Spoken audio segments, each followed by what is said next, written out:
నమస్కారం దూరదర్శన్ వార్తలకు స్వాగతం నేను సందీప్ ముందుగా వార్తల్లోని ముఖ్యాంశాలు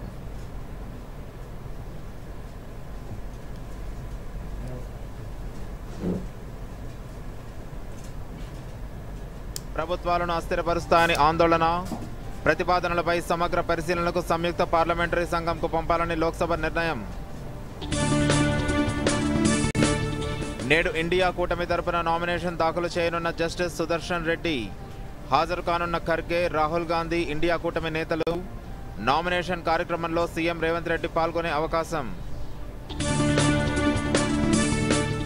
కాళేశ్వరం ప్రాజెక్టు కమిషన్ రిపోర్టుపై నేడు హైకోర్టులో విచారణ రిపోర్టును కొట్టివేయాలని కేసీఆర్ హరీష్ రావు పిటిషన్ అగ్ని 5 మధ్యమ శ్రేణి బ్యాలిస్టిక్ క్షిపణి ప్రయోగం విజయవంతం సాంకేతికత కార్యనిర్వాహక ప్రమాణాలను పాటిస్తూ లక్ష్యాన్ని ఛేదించిందన్న రక్షణ శాఖ భద్రాచలం వద్ద గోదావరి నదిలో వేగంగా పెరుగుతున్న నీటి మట్టం 48 అడుగుల మేర ప్రవహిస్తూ ఉండటంతో ఉదయం 6 గంటలకు రెండో ప్రమాద హెచ్చరిక జారీ తీవ్ర అల్పపీడనం కారణంగా మరో 3 రోజుల పాటు భారీ వర్షాలు పలు జిల్లాలకు ఎల్లో అలర్ట్ జారీ చేసిన వాతావరణ కేంద్రం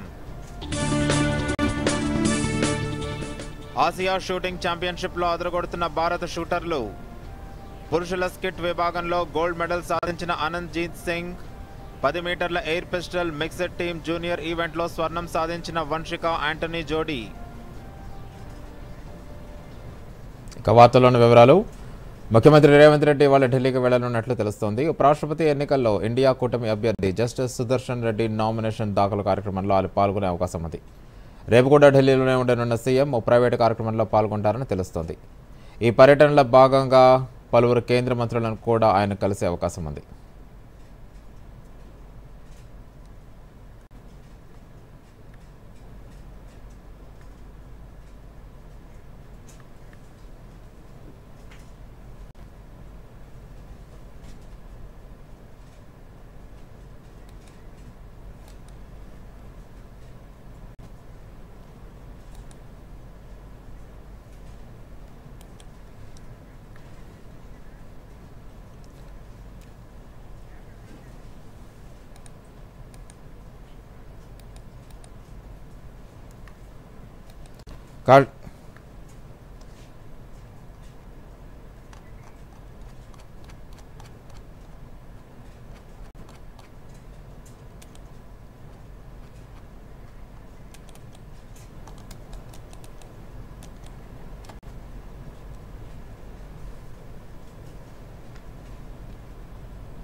లోక్సభలో 3 కీలక బిల్లులను కేంద్ర హోంమంత్రి అమిత్ షా ప్రవేశపెట్టారు దీనిపై మా దూరదర్శన్ నివేదిక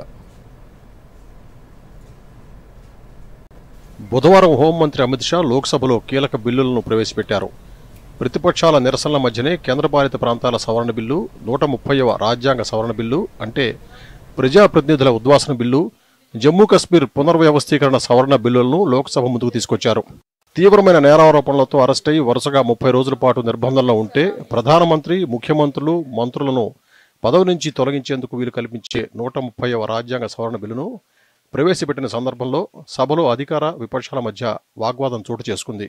కొంతమంది ప్రతిపక్ష ఎంపీలు వెల్లోకి దూసుకెళ్లి నినాదాలు చేశారు. ప్రతిపాదిత బిల్లుల రాజ్యాంగం సమైక్యవాదానికి వ్యతిరేకంగా ఉన్నట్లు విపక్షాలు ఆరోపించాయి. ఈ బిల్లులను హడావుడిగా తీసుకొచ్చారనే విమర్శలను అమిత్ షా తోసిపుచ్చారు. వాటిని సంయుక్త పార్లమెంటరీ కమిటీ పరిశీలనకు పంపనున్నట్లు ప్రకటించారు. अध्यक्ष जी प्रेमचंद्रन जी कह रहे हैं कि जल्दबाजी में लाया गया। इसका सवाल इसलिए नहीं उठता कि मैं इस बिल को संयुक्त समिति को सौंपने की दरखास्त करने वाला हूँ। इस पर संयुक्त समिति जो राज्यसभा और लोकसभा पक्ष और विपक्ष सभी सांसदों की बनेगी, जो इस पर विचार करेगी और आपके सामने लेकर आएगी। గుజరాత్ హోంమంత్రిగా ఉన్న సమయంలో అరెస్టుకు ముందే నైతిక కారణాలతో తాను రాజీనామా చేసిన విషయాన్ని అమిత్ షా గుర్తు చేశారు. కోర్టు నిర్దోషిగా ప్రకటించాకే ప్రభుత్వంలో చేరినట్లు కాంగ్రెస్ ఎంపీ కేసీ వేణుగోపాల్ ఆరోపణలకు బదులిచ్చారు. తీవ్రమైన నేరారోపణలు ఎదుర్కొంటూ రాజ్యాంగ పదవుల్లో కొనసాగడం తగదన్నారు. ఈ క్రమంలోనే ప్రతిపక్ష నిరసనల నడుమ సభ గురువారానికి వాయిదా పడింది.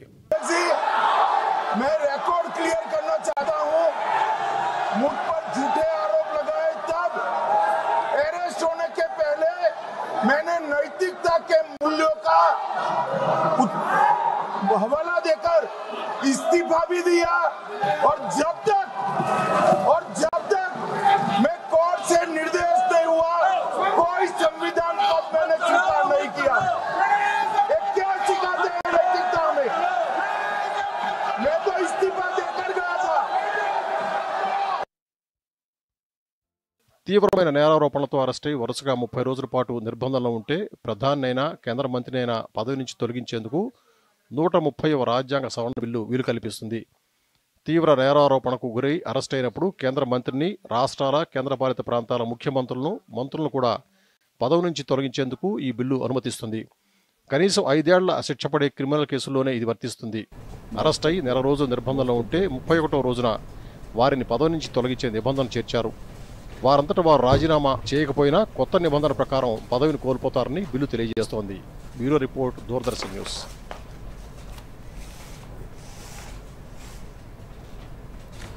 ఆన్లైన్ గేమింగ్ దుష్పరిణామాల నుంచి యువతను రక్షించే ఉద్దేశంతో కేంద్రం లోక్సభలో promotion and regulation of online gaming bill 2025ను ప్రవేశపెట్టింది. మూజువాణి ఓటుతో బిల్లు ఆమోదం పొందింది. ఈ బిల్లు యువతను ఆర్థిక మోసాల నుంచి, వ్యసనాల నుంచి కాపాడుతూ మరోవైపు సృజనాత్మకత వైపు మళ్లిస్తుందని ప్రభుత్వం పేర్కొంది. దీనిపై మా దూరదర్శన్ నివేదిక. కేంద్ర సమాచార ప్రసార శాఖ మంత్రి అశ్విని వైష్ణవ్ బుధవారం లోక్సభలో promotion and regulation of online gaming bill 2025ను ప్రవేశపెట్టారు. ఈ బిల్లు ఈ స్పోర్ట్స్, సోషల్ గేమ్స్ను ప్రోత్సహిస్తూనే online betting, real money gaming యాప్లను నిషేధించడానికి రూపొందించారు. యువతను ఆర్థికంగా, మానసికంగా దెబ్బతీస్తూ మోసపూరిత వాగ్దానాలతో ఆకర్షిస్తున్న ఈ యాప్ల నుంచి యువతను రక్షించే లక్ష్యంతోనే ఈ బిల్లును తీసుకొచ్చినట్లు కేంద్ర మంత్రి అశ్విని వైష్ణవ్ తెలిపారు. Online gaming bill 2025 be taken into consideration. माननीय अध्यक्ष महोदय, इन पिछले 11 वर्षों में भारत में डिजिटल टेक्नोलॉजीज बहुत तेजी से फैली है, नई टेक्नोलॉजी डेवलप हुई है और टेक्नोलॉजी के कारण देश की एक नई पहचान भी बनी है, स्टार्टअप इकोसिस्टम आगे बढ़ा है। माननीय अध्यक्ष जी, टेक्नोलॉजी से कई लाभ हैं। ऑनलाइन डिजिटल टेक्नोलॉजी से संबंधित एक सेक्टर ऐसा है ऑनलाइन गेमिंग, जो एक बहुत महत्वपूर्ण सेक्टर बना है। इस सेक्टर में 3 सेगमेंट हैं। प्रथम सेगमेंट है ई स्पोर्ट्स का सेगमेंट, जिसमें स्ट्रैटेजिक थिंकिंग बढ़ती है, टीम में कोऑर्डिनेशन करना सीखता है व्यक्ति, कल्चरल एक्सचेंज करना सीखता है और दुनिया में एक बहुत नए तरीके से ई स्पोर्ट्स का बढ़ावा हो रहा है। నూతన గేమింగ్ బిల్లులో భాగంగా యువతను ఆర్థిక, సామాజిక, మానసిక నష్టాల నుంచి కాపాడటం, ఆర్థిక వ్యవస్థ సమగ్రతను రక్షించడం, దేశ భద్రతను కాపాడటం లక్ష్యంగా పెట్టుకున్నారు. ఆన్లైన్ మనీ గేమ్స్ నిర్వహించడం, ప్రకటనలు చేయటం, ఆర్థిక లావాదేవీలకు వేదికగా ఉండటం పూర్తిగా నిషేధించారు. నిబంధనలు ఉల్లంఘిస్తే 3 ఏళ్లు జైలు శిక్ష, ₹1 జరిమానా లేదా 2 విధించవచ్చు. ప్రకటనల్లో భాగమైన వారికి 2 ఏళ్ల శిక్ష, ₹50 లక్షల జరిమానా, ఆర్థిక లావాదేవీల్లో పాల్గొన్న వారికి 3 ఏళ్ల శిక్ష, ₹1 జరిమానా విధించే ప్రతిపాదన ఉంది. ఆన్లైన్ మనీ గేమ్స్ ఆడేవారిని నేరస్తులుగా కాకుండా బాధితులుగా పరిగణిస్తారు. ఈ బిల్లుతో ఆన్లైన్ బెట్టింగ్ యాప్లు, వాటి ప్రకటనలను పూర్తిగా నిషేధించే అవకాశం ఉంది. బ్యాంకులు, ఆర్థిక సంస్థలు ఇలాంటి లావాదేవీలకు వేదికగా ఉండకూడదని నిబంధన ఉంది. స్కిల్ లేదా ఛాన్స్తో సంబంధం లేకుండా డబ్బుతో ముడిపడిన అన్ని గేములను నిషేధించేలా ఈ బిల్లు రూపొందింది. కేంద్ర ఎలక్ట్రానిక్స్ ఐటీ శాఖ ఆన్లైన్ గేమింగ్ నియంత్రణ సంస్థగా పనిచేస్తుంది. గతంలో 2022 నుంచి 2025 జూన్ వరకు 1524 ఆన్లైన్ బెట్టింగ్ యాప్లను బ్లాక్ చేసింది. ఆన్లైన్ గేమింగ్పై 28% జీఎస్టీ, గెలిచిన డబ్బుపై 30% ఆదాయ పన్ను ఇప్పటికే అమల్లో ఉన్నాయి. దీపావళి నుంచి 40% జీఎస్టీ విధించే అవకాశం ఉంది. అయితే ఈ బిల్లు గేమింగ్ పరిశ్రమకు నష్టం కలిగిస్తుందని ఆల్ ఇండియా గేమింగ్ ఫెడరేషన్ ఆందోళన వ్యక్తం చేసింది. ఈ రంగం 2 లక్షల ఉద్యోగాలను కల్పిస్తోందని, 25,000 కోట్ల రూపాయల విదేశీ పెట్టుబడులు ఆకర్షించిందని, నిషేధం కాకుండా నియంత్రణ సరైందని కేంద్ర హోంమంత్రి అమిత్ షాకు లేఖ రాసింది. ఆన్లైన్ గేమింగ్ బిల్లు 2025 యువతను ఆర్థిక మోసాల నుంచి కాపాడే లక్ష్యంతో రూపొందింది. ఈ స్పోర్ట్స్ను ప్రోత్సహిస్తూనే బెట్టింగ్ యాప్లను నిషేధించడం దీని ముఖ్య ఉద్దేశం. అయితే గేమింగ్ పరిశ్రమపై దీని ప్రభావం గురించి చర్చలు కొనసాగుతున్నాయి. Bureau report, Doordarshan news.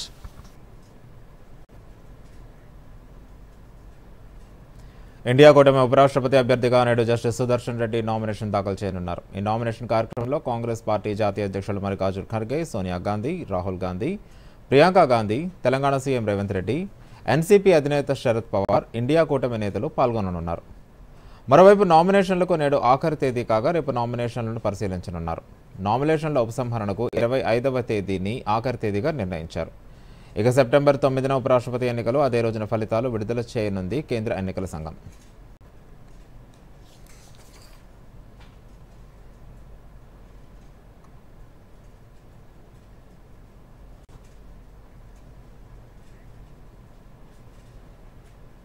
Kaleshwaram ప్రాజెక్టుపై జస్టిస్ ఘోష్ కమిషన్ ఇచ్చిన నివేదికను రద్దు చేయాలని మాజీ ముఖ్యమంత్రి కేసీఆర్, మాజీ మంత్రి టి హరీష్ రావులు హైకోర్టులో వేర్వేరుగా దాఖలు చేసిన పిటిషన్లపై నేడు విచారణ జరగనుంది. కాళేశ్వరం ప్రాజెక్టుకు సంబంధించి జస్టిస్ పిసి ఘోష్ కమిషన్ రిపోర్టును కొట్టివేయాలని కేసీఆర్, హరీష్ రావు కోరారు. కాళేశ్వరం ప్రాజెక్టులో భాగమైన మేడిగడ్డ, అన్నారం, సుందల బ్యారేజీల నిర్మాణంలో అవకతవకలపై న్యాయ విచారణకు జస్టిస్ పిసి ఘోష్ కమిషన్ను నియమిస్తూ 2024 మార్చి 14న ప్రభుత్వం జారీ చేసిన జీవో 6ను కూడా అందులో సవాల్ చేశారు.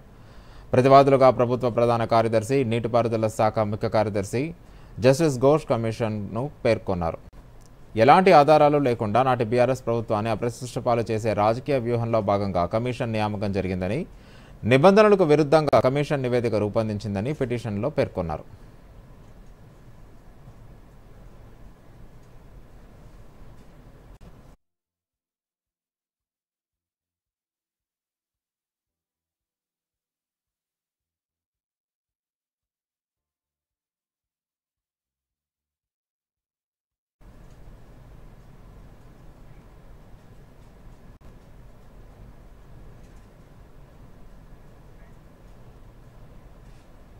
ఉపరాష్ట్రపతి ఎన్నికకు ఎన్డీఏ అభ్యర్థిగా చంద్రపురం పొన్నుస్వామి రాధాకృష్ణన్ నామినేషన్ దాఖలు చేశారు. ఈ కార్యక్రమానికి ప్రధాని నరేంద్ర మోదీతో పాటు కేంద్ర మంత్రులు రాజ్నాథ్ సింగ్, జేపీ నడ్డాతో పాటు అమిత్ షా, ఇతర ఎన్డీఏ భాగస్వామ్య పక్షాలు కూడా హాజరయ్యాయి.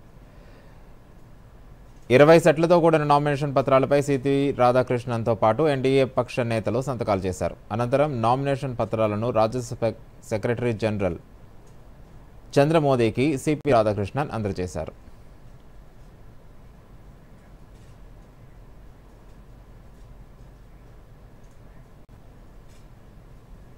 ఇప్పుడు వార్తల్లో చిన్న విరామం. అక్క జాబ్ దొరికింది. అరే వా, కంగ్రాచులేషన్స్. అయితే ఇప్పుడిక బోలెడంత షాపింగ్. అవును, కొత్త మొబైల్, జీన్స్, జాకెట్. ఆగు రాకుమారా, సాలరీ కంటే ముందే ఖర్చులా? ఇన్స్టెంట్ లోన్ కూడా దొరుకుతుంది. ముందుగా బడ్జెట్ జమ చేయు, ఆ తర్వాతే ఖర్చులు. కానీ అక్క చూడు, సంపాదనలో ఒక వంతు ఎప్పుడూ పొదుపు చేసుకో, కానీ పార్టీ ఇవ్వకుండా తప్పించుకోలేవు నువ్వు. అక్క పార్టీ నాది, బడ్జెట్ నీది. ఆర్బీఐ చెబుతుంది, సరైన ఆర్థిక వ్యవహారమే మిమ్మల్ని కాపాడుతుంది. వార్తలకు తిరిగి స్వాగతం. ప్రజాస్వామ్య సంస్థలు సవాళ్లను ఎదుర్కొంటున్న సమయంలో రాజ్యసభ హుందాగా నిష్పక్షపాతంగా పనిచేయాలనే లక్ష్యంతో సుప్రీంకోర్టు మాజీ న్యాయమూర్తి బి సుదర్శన్ రెడ్డిని ఉపరాష్ట్రపతి ఎన్నికల బరిలో దింపుతున్నట్లు ఏఐసీసీ అధ్యక్షుడు మల్లికార్జున్ ఖర్గే పేర్కొన్నారు. పార్లమెంట్ సెంట్రల్ హాల్లో జస్టిస్ సుదర్శన్ రెడ్డి పరిచయ కార్యక్రమం నిర్వహించారు. ఈ సందర్భంగా రాహుల్ గాంధీ, ఇతర కూటమి నేతలు జస్టిస్ సుదర్శన్ రెడ్డికి శాలువా కప్పి సత్కరించారు. అనంతరం ఖర్గే మాట్లాడుతూ పార్లమెంటు ప్రజల ఫిర్యాదులను, ఆకాంక్షలను స్వేచ్ఛగా, న్యాయంగా వ్యక్తీకరించే బలమైన వేదికగా ఉండాలని ఆకాంక్షించారు. భారత ప్రజాస్వామ్య వ్యవస్థ విశ్వసనీయత దీనిపై ఆధారపడి ఉందన్నారు. సమాఖ్యవాదం, పార్లమెంటరీ ప్రజాస్వామ్యం ప్రధాన విలువలను దెబ్బతీసే రాజ్యాంగ సవరణ బిల్లులను కేంద్రం పార్లమెంట్ సమావేశాల చివరి రోజుల్లో ప్రవేశపెడుతుందని ఆరోపించారు. కాగా జస్టిస్ సుదర్శన్ రెడ్డి రేపు ఉపరాష్ట్రపతి పదవికి నామినేషన్ వేస్తారు. Democratic polity rests on Parliament serving as a robust forum where members freely and fairly articulate the grievances and aspirations of the people they represent. Constitutional amendment bill that undermine the core values of parliamentary democracy and federalism are being introduced in the subterfuge at the end of the session. తీవ్ర అల్పపీడనం కారణంగా రాష్ట్రంలో మరో 3 రోజుల పాటు భారీ వర్షాలు కురిసే అవకాశం ఉందని హైదరాబాద్ వాతావరణ కేంద్రం హెచ్చరించింది. ఈ మేరకు పలు జిల్లాలకు అలర్ట్ జారీ చేసింది. ముఖ్యంగా ఉరుములు మెరుపులతో కూడిన ఈదురుగాలులు వర్షాలు పడే అవకాశం ఉందని ప్రకటించింది. నేడు ఆదిలాబాద్, భద్రాద్రి కొత్తగూడెం, మహబూబాబాద్, మంచిర్యాల, మేడ్చల్, మల్కాజ్గిరి, ములుగు, నిర్మల్, నిజామాబాద్, హైదరాబాద్, జగిత్యాల, భూపాలపల్లి, కరీంనగర్, ఆసిఫాబాద్, పెద్దపల్లి, రంగారెడ్డి, సంగారెడ్డి, వికారాబాద్, రాజన్న సిరిసిల్ల జిల్లాల్లో భారీ వర్షాలు కురుస్తాయని అంచనా వేసింది. ఈ మేరకు ఆయా జిల్లాలకు ఆరెంజ్ అలర్ట్ జారీ చేశారు. రేపు భద్రాద్రి కొత్తగూడెం, ఖమ్మం జిల్లాలో ఒక మోస్తారు నుంచి భారీ వర్షాలు పడే సూచనలు ఉన్నాయని అధికారులు తెలిపారు.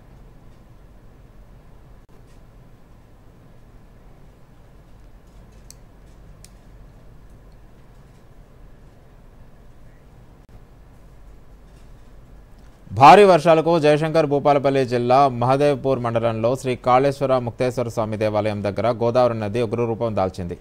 త్రివేణి సంగమం వద్ద 13 మీటర్ల ఎత్తులో సరస్వతి జ్ఞాన దీపాలను ముంచెత్తుతూ పుష్కర ఘాట్లపై పైనుంచి గోదావరి పరవళ్లు తొక్కుతుంది.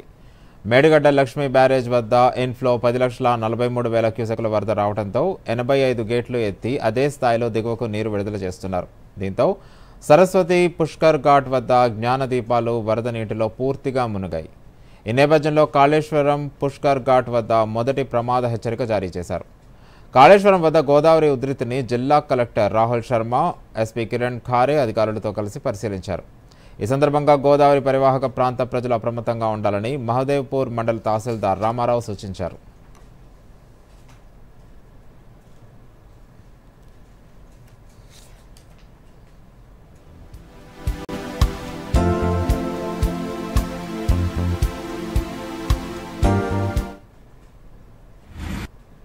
మరియు నదీ పరివాహక ప్రాంత ప్రజలకు తెలియజేయనిదేమనగా వారం రోజుల నుంచి కురుస్తున్న భారీ వర్షాల వల్ల Sriram Sagar project, Kadem project, Yellampalli project వరద గేట్ల నుండి నీళ్లు వదిలినందున మరియు కంటిన్యూస్గా వర్షాలు కురుస్తున్నందువలన సరస్వతి, అన్నారం బ్యారేజ్ గేట్స్ ఎత్తి ఉండడం వలన వరద నీరు దిగువన ఉన్న పరివాహక ప్రాంతాలలోకి ఏ సమయంలోనైనా వచ్చే అవకాశం ఉంది.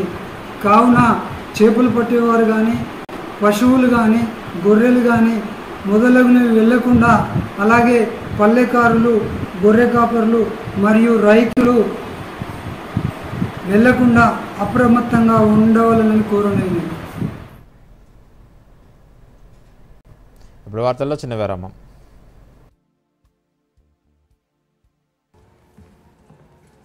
ఫారెక్స్ ట్రేడింగ్ ఇప్పుడా? ఒక ట్రేడ్కే 6 ఇరుక్కున్నావ్.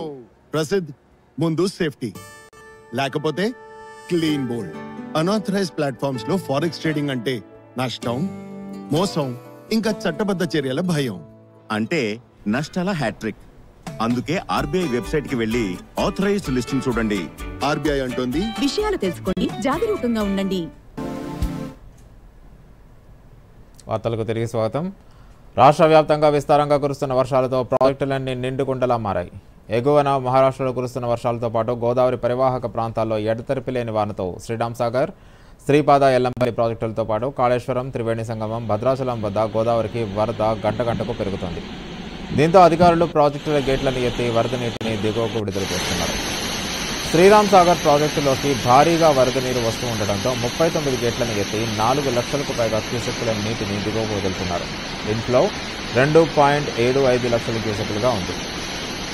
ఎస్ఆర్ఎస్పీ నుంచి శ్రీపాద, ఎల్లంపల్లి ప్రాజెక్టుకు వరద నీరు పోటెత్తడంతో 40 గేట్లను ఎత్తి 5,17,000 క్యూసెక్కుల నీటిని దిగువకు వదిలారు.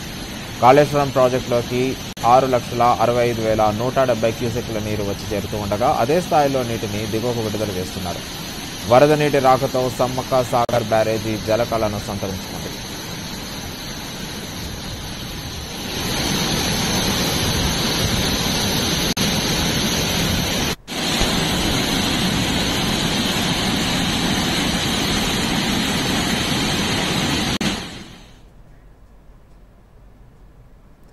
భద్రాచలం వద్ద గోదావరి నదిలో నీటిమట్టం వేగంగా పెరుగుతోంది. ప్రస్తుతం నీటిమట్టం 48 అడుగులకు చేరుకుంది. దీంతో అధికారులు రెండో ప్రమాద హెచ్చరికను జారీ చేశారు. ప్రస్తుతం 11,50,568 క్యూసెక్ల వరద నీరు దిగువకు విడుదలవుతుంది. పరిస్థితిని అంచనా వేయడానికి కలెక్టర్ జితేష్ వి పాటిల్, ఎస్పీ రోహిత్ రాజ్ అధికారులు కరకట్ట వద్ద గోదావరి వరద పరిస్థితిని పరిశీలించారు. ప్రజలు అధికారులు అప్రమత్తంగా ఉండాలని కలెక్టర్ జితేష్ సూచించారు. సహాయక చర్యల కోసం ఎన్డీఆర్ఎఫ్, డీఆర్ఎఫ్ బృందాలు అందుబాటులో ఉన్నాయని ఆయన తెలిపారు. ప్రజలు సురక్షిత ప్రాంతాలకు వెళ్లాలని, ఎటువంటి సహాయం కావాలన్న అధికారులను సంప్రదించాలని అధికారులు కోరుతున్నారు.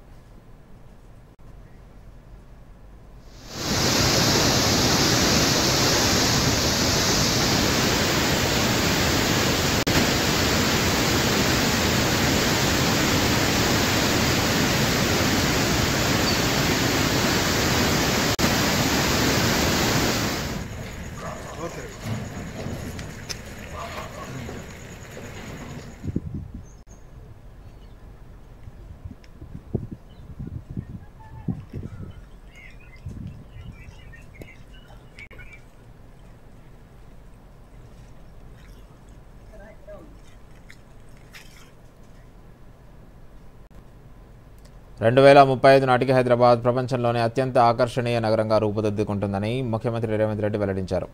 టోక్యో, న్యూయార్క్ వంటి నగరాలతో హైదరాబాద్ పోటీ పడుతోందన్నారు. గచ్చిబౌలిలో ఇంటిగ్రేటెడ్ సబ్ రిజిస్ట్రార్ కార్యాలయాలకు సీఎం శంకుస్థాపన చేశారు. ఈ సందర్భంగా రేవంత్ రెడ్డి మాట్లాడుతూ అంతర్జాతీయ స్థాయిలో హైదరాబాద్కు ప్రత్యేక గుర్తింపు ఉందని, ఆనాటి ముఖ్యమంత్రుల దూరదృష్టి వల్లే ప్రపంచంలో ప్రసిద్ధిగాంచిన కంపెనీలు హైదరాబాద్కు వచ్చాయని అన్నారు. ఆనాడు హైటెక్ సిటీ నిర్మాణాన్ని కొంతమంది అవహేళన చేశారని, ఇప్పుడు మూసీ ప్రక్షాళన, భారత్ ఫ్యూచర్ సిటీ నిర్మాణాన్ని వ్యతిరేకిస్తున్నారని పేర్కొన్నారు. మూసీ ప్రక్షాళనతో ఓల్డ్ సిటీకి పూర్వ వైభవాన్ని తీసుకొస్తామని హామీ ఇచ్చారు. గోదావరి జలాలను తీసుకొచ్చి 365 రోజులు మూసీలో నీరుండేలా రివర్ ఫ్రంట్ అభివృద్ధి చేస్తామన్నారు. మధ్యతరగతి ప్రజల కోసం హైదరాబాద్ రాజీవ్ స్వగృహ భవనాలను నిర్మించాలని నిర్ణయించినట్లు సీఎం రేవంత్ రెడ్డి తెలిపారు. రాష్ట్రంలో 11 కొత్త సబ్ రిజిస్ట్రార్ కార్యాలయాల నిర్మాణం వచ్చే ఏడాది జూన్ 2 నాటికి పూర్తి అవుతోందని చెప్పారు. ఈ రోజు ఈ ప్రాంతంలో ఉన్న గచ్చిబౌలి స్టేడియంస్ కావచ్చు, ఈ పక్కలో ఉన్న ఎంఆర్ సంస్థ నిర్మించిన బోల్డర్ హిల్స్ కావచ్చు, ఈ ప్రాంతంలో ఉన్న ఐటీ కంపెనీలు కావచ్చు, ఆనాటి ముఖ్యమంత్రులు దూరదృష్టితోని ఈ ప్రాంతం అభివృద్ధి చెందాలంటే చదువుకున్న యువకులకు ఉద్యోగ ఉపాధి అవకాశాలు రావాలి. అప్పుడే వ్యవసాయం ఒక్కటే మనకు జీవన ఆధారం కాదు. ఈరోజు మనలో లక్షలాది మంది ఐటీ నిపుణులుగా కాదు, అమెరికాలో సిలికాన్ వ్యాలీని మనం ఈరోజు శాసిస్తున్నాం. ఈరోజు అమెరికాలో సంస్థలు నిర్వహిస్తున్న మన ఐటీ నిపుణులు, ఉద్యోగ బాధ్యతలు నిర్వహిస్తున్న మన ఐటీ నిపుణులు ఒకవేళ వాళ్ళు పనిచేయడం ఆపేస్తే అమెరికా యొక్క ఆర్థిక వ్యవస్థనే దెబ్బతినే స్థాయికి ఈరోజు మనం ఎదిగినాం. కరీంనగర్ పట్టణంలో ఆర్టీసీ వర్క్షాప్లో వన మహోత్సవ కార్యక్రమాన్ని ఏర్పాటు చేశారు. ఈ కార్యక్రమానికి రోడ్డు రవాణా సంస్థ retired executive director, Vrikshamitra foundation chairman MV Nagender Rao హాజరయ్యారు. ఈ సందర్భంగా దాదాపు 56 ఎకరాల ఆర్టీసీ స్థలంలో ఆర్టీసీ అధికారులు, కార్మికులు, సిబ్బందితో కలిసి ఆయన మొక్కలు నాటారు. అనంతరం నాగేందర్ రావు మీడియాతో మాట్లాడుతూ చెట్లు పెంచాలని, ప్రాణాలను కాపాడాలని పిలుపునిచ్చారు. గతంలో తాను ఆర్టీసీలో కరీంనగర్లో వివిధ హోదాల్లో 10 ఏళ్ల పాటు పనిచేసిన సమయంలో చెట్లను పెంచేందుకు చర్యలు తీసుకుంటున్నట్లు గుర్తు చేశారు. కరీంనగర్ డివిజన్ ఎగ్జిక్యూటివ్ డైరెక్టర్ పగిడి మర్రి సోలమన్ మాట్లాడుతూ వృక్షమిత్ర ద్వారా ఇప్పటివరకు 1000 చెట్లు నాటినట్లు తెలిపారు. సామాజిక సేవ లక్ష్యంతో కాలుష్యం లేని సమాజం దిశగా ఈ సంస్థ సభ్యులు కృషి చేస్తున్నట్లు వివరించారు. సుమారుగా 10 ఏళ్ల అనుభవం, 10 ఏళ్ల అనుభూతి, అనుబంధం ఉంది. ఆ అనుబంధంతో నేను రిటైర్ అయిన తర్వాత వృక్షమిత్ర అనే ఒక సంస్థను స్థాపించాను. ఆ సంస్థ ఉద్దేశం ఏంటంటే పర్యావరణ పరిరక్షణ. చెట్లు పెంచాలి, అడవులను కాపాడాలి. మనకు ప్రాణవాయువు ఇచ్చే చెట్లను కాపాడుకోకపోతే రాబోయే రోజుల్లో మన ప్రాణాలకు ముప్పు ఉంది. ప్రతి వ్యక్తి తన పుట్టినరోజు ఒక మొక్క పెట్టి నాటాలి. ప్రతి వ్యక్తి తన పెళ్లి రోజు ఒక మొక్క పెట్టి నాటాలి. ఈ విధంగా మొక్కలు పెంచితే ప్రపంచంలో 750 కోట్ల ప్రజలు ఉన్నారు.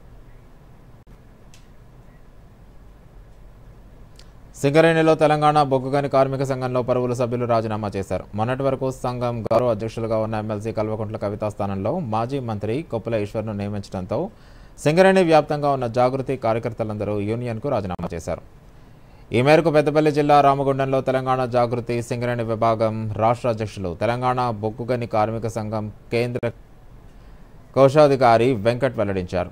సింగరేణి సంస్థ అభివృద్ధి కోసం కవిత ఎంతో కృషి చేశారని వెంకట్ అన్నారు. ఎమ్మెల్సీ కవిత స్థానికంగా లేకపోవడంతో కొందరు కుట్రలు పన్ని యూనియన్ నుండి తొలగించారని ఆరోపించారు. అమెరికా నుండి వచ్చిన వెంటనే ఎమ్మెల్సీ కవిత సింగరేణి వ్యాప్తంగా అన్ని ప్రాంతాల్లో విస్తృతంగా పర్యటించి జాగృతి బలోపేతానికి కృషి చేస్తారని పేర్కొన్నారు. ఈరోజు సింగరేణిలో సుప్రీంకోర్టులో కట్టేసిన ఏ కేసును కూడా స్వీకరించేది లేదు. మరి నిజంగా కూడా మాకు చాలా బాధ అనిపిస్తుంది. మరి హడావుడిగా కవితకి ఇక్కడ లేనే లేదు, అమెరికాలో ఉంది. అక్క పైన కుట్ర చేయాల్సిన అవసరం ఏమున్నది మీకు? అంతగానం ఎందుకు ఒక ఆడబిడ్డ పైన ఎందుకు కుట్ర చేస్తున్నారు? ఒక ఆడబిడ్డ మీకు ఏం చేసిందని ఇంతగానము పార్టీలో కొంతమంది ఆమె పైన కుట్రపూరితంగా చేస్తున్నారు. ఆడబిడ్డ ఉసురు ఖచ్చితంగా. రష్యాపై అమెరికా చమురు కొనుగోలు విషయంలో అన్యాయమైన ఒత్తిడి చేస్తుందని రష్యా ఆరోపించింది. రష్యా దౌత్యవేత్త రోమన్ బబుష్కిన్ మీడియాతో మాట్లాడుతూ భారత్ రష్యా ఇంధన సహకారం భవిష్యత్తులోనూ కొనసాగుతుందని ఆశాభావం వ్యక్తం చేశారు. అమెరికా ఆర్థిక వ్యవస్థలను ఆయుధంగా ఉపయోగిస్తుందని, మిత్ర దేశాలు ఆంక్షలు విధించవని విమర్శించారు. భారత్కు ఇబ్బందులు లేకుండా చమురు సరఫరా కోసం మాస్కో ప్రత్యేక వ్యవస్థ ఏర్పాటు చేసిందన్నారు. ప్రస్తుతం 5% డిస్కౌంట్తో భారత్ అవసరాల్లో 40% సరఫరా చేస్తున్నామని తెలిపారు. భారత్ అమెరికా మార్కెట్లో ఎగుమతుల్లో ఇబ్బందులు ఎదుర్కొంటే రష్యా మార్కెట్లు స్వాగతిస్తాయన్నారు. భారత్ సవాళ్ల పరిష్కారంతో తాము అండగా ఉంటామన్నారు. చిన్న అణు రియాక్టర్లు, జెట్ ఇంజన్ల తయారీలో సహకరిస్తామని చెప్పారు. బ్రహ్మోస్ క్షిపణుల తయారీని గుర్తు చేస్తూ భారత్ ముఖ్యమైన భాగస్వామి అన్నారు. బ్రిక్స్ ప్రపంచ రాజకీయ స్థిరీకరణకు కీలకమని పేర్కొన్నారు.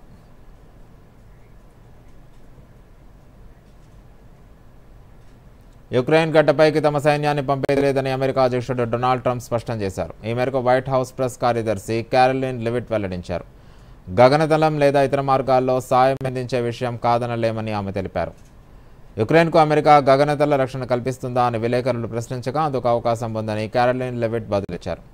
యుక్రెయిన్ భద్రత కోసం ఏ విధమైన సైనిక సహకారాన్ని అందించాలనే అంశం అమెరికా అధ్యక్షుని పరిధిలో విషయమని ఆమె అన్నారు.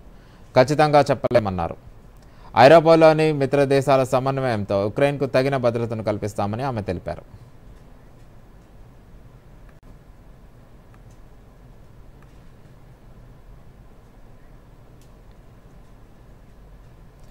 కజకిస్తాన్లో జరుగుతున్న ఆసియా షూటింగ్ ఛాంపియన్షిప్లో భారత షూటర్లు అదరగొడుతున్నారు. నిన్న 2 స్వర్ణాలు సహా మొత్తం 4 పతకాలను దక్కించుకున్నారు. పురుషుల స్కెట్ విభాగంలో ఆనంద్ జీత్ సింగ్ గోల్డ్ మెడల్ సాధించాడు. క్వాలిఫికేషన్ రౌండ్లో 2వ స్థానంలో నిలిచి ఫైనల్కు చేరుకున్న అతను మెడల్ రౌండ్లో కూడా సత్తా చాటాడు. 55 స్కోరుతో అగ్రస్థానంలో నిలిచి బంగారు పతకాన్ని సొంతం చేసుకున్నాడు. 10 మీటర్ల air pistol mixed team junior ఈవెంట్లో వంశికా చౌదరి, యాంటనీని జోనథాన్ గావిన్ జోడీ కూడా బంగారు పతకం సాధించింది. భారత ద్వయం 16-14 తేడాతో సౌత్ కొరియాకు చెందిన కిమ్ యజిన్, కిమ్ డియోన్ జోడీని చిత్తు చేసింది. భారత స్కిట్ జూనియర్ విభాగంలో కన్వర్ అగ్రిమా, మాన్సీ యశస్విలతో కూడిన భారత జట్టు రజత పథకం గెలిచింది. ఫైనల్లో భారత త్రయం 120-123 తేడాతో కజకిస్తాన్ జట్టు చేతిలో ఓడిపోయింది. ఇక 10 మీటర్ల ఎయిర్ పిస్టల్ మిక్స్డ్ టీమ్ ఈవెంట్లో సురుచి సింగ్, సౌరభ్ చౌదరి కాంస్యం సాధించింది. బ్రాంజ్ మెడల్ మ్యాచ్లో సౌరభ్, సురుచి జంట 17-9 తేడాతో చైనీస్ తైపీకి చెందిన లీయూ హెంగ్యూ, హీప్స్ హెంగ్ చెన్ జోడీపై విజయం సాధించింది.